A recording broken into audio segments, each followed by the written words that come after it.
Historians often talk about war with a kind of reverence, even awe. Heroic deeds, great men, battles won and battles lost. Even criticisms, the lions led by donkeys, the rage against war, come with a kind of admiration for the spirit and the bravery of those who suffered and died, for those who suffered and survived.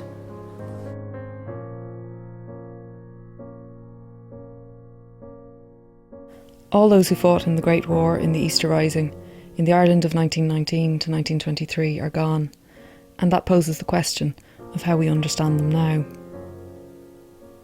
It may be easier if we see them plainly, if we deal in brave men winning or losing for causes deeply felt, for beliefs profoundly held, if we see triumph in failure, heroism in death, if we let our pulses quicken, our chests swell with pride, whatever anthem is sung.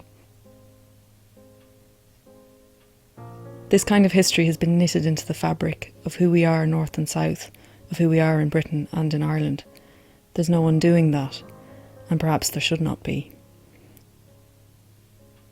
But does this history tell us what it was to fight, when choosing to go to war may well have come from a mixture of motives, far more complicated than the obvious reasons we might assume on many people's parts? Do we default too readily to the stylised wars of our imaginations, the wars of poets, novelists, filmmakers, the wars won well, the wars of noble and nearly always poignant deaths? Should we ask instead what it was to fight, when fighting meant doing whatever it took to survive, to come home, to see again what was loved or missed, when fighting was enjoyable, when fighting became the one thing you were good at, when fighting was something you didn't really want to leave behind?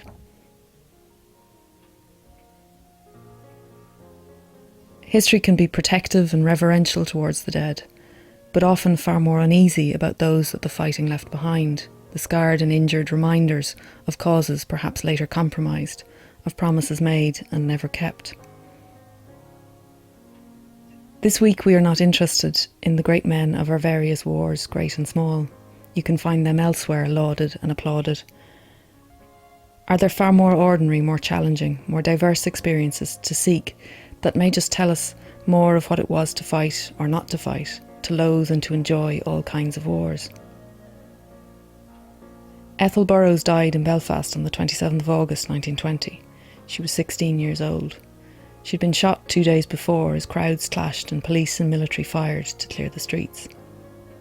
She was out with her friend Minnie Stevenson after a hard week's work, walking about on her Saturday off.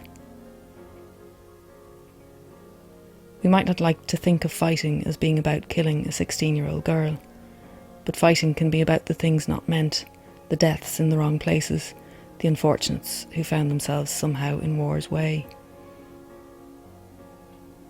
This week we need to think about what it was to fight, what drove some to act and others not.